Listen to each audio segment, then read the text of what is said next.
my little 52-year-old brother, is an archaeologist.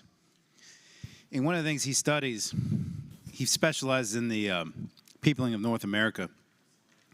And one of the things that he's currently engaged in an academic debate about is what happened when people got here about 14 to 17,000 years ago. And one of the things they discovered in the fossil record is that when humans showed up, all the big, fat, tasty animals kind of disappeared. The mammoths vanished, the sloths vanished, the giant bears vanished, the giant horses vanished. And you know, when they've looked at the fossil record in the Polynesian islands, same thing happened. Every time Moana's friends would show up, all the big, fat, flightless birds would disappear. And I'm sure back then, 10,000, 15,000, 20, 30, 40,000 years ago, there were people on those islands, there were people here in North America that said, oh, there's always going to be plenty of mammoths to shoot. There's always going to be plenty of mammoths to eat. There's always going to be plenty of other big, fat, juicy, tasty animals for us to kill and eat. Because our species seems to have this habit of thinking that whatever we can do right now, it's always fine, it's always great, there's always going to be plenty. We don't have to worry about it. Don't worry about the future. Don't worry about the long term. You know, Native Americans learn from that. Many of them say that when they make decisions, they think 7 generations ahead for a reason. They think long term. You know, our species isn't very good at that. And I would think we ought to learn from that. And when I hear there's 15, whatever it is, 5 billion or 9 billion, I asked the SEC for numbers too. They gave me some analysis. I think that's an oversimplification of their analysis, but yeah, there's some money that compliance with VCA is going to cost. What I hear is billions of dollars of investment in my Commonwealth. What I hear is I hear billions of dollars investment in new jobs. I hear about billions of dollars investment in some of our most economically distressed parts of our Commonwealth where people don't have jobs.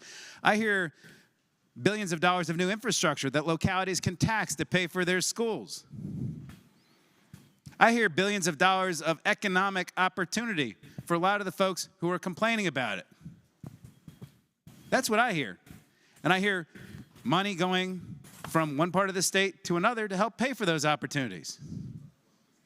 What I also hear when the SEC talks about cost is they never, ever, ever, ever, ever talk about benefits. And one of the things in the VCA they have to do is they're required to come up with a social value of carbon.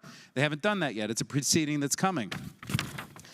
And the social cost of carbon. And one of the reasons we ask them to look at the social cost of carbon is because when we tend to make decisions around here, all we ever look at is the cost on the front end. We never look at the long-term benefit. When we talk about how we're going to fund preschool, we never talk about how if we put kids in preschool now, it's going to pay dividends 15 or 20 years from now. That doesn't show up in the FIS. It doesn't show up when we talk about prison costs.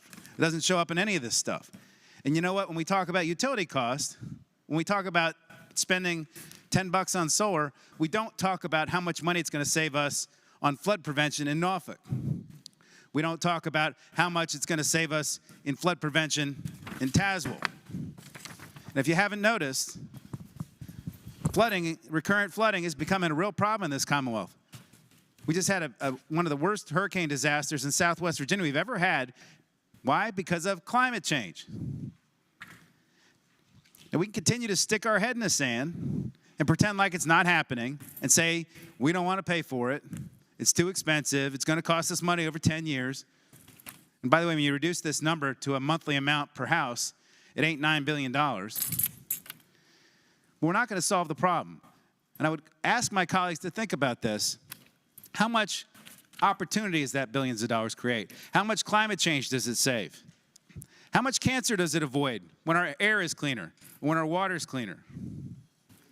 Those are the kinds of benefits that we ought to be talking about instead of just purely looking at how much it costs on the front end, because that's exactly what humans do, and it's why we don't have mammoths anymore. It's why we don't have flightless birds in Samoa anymore.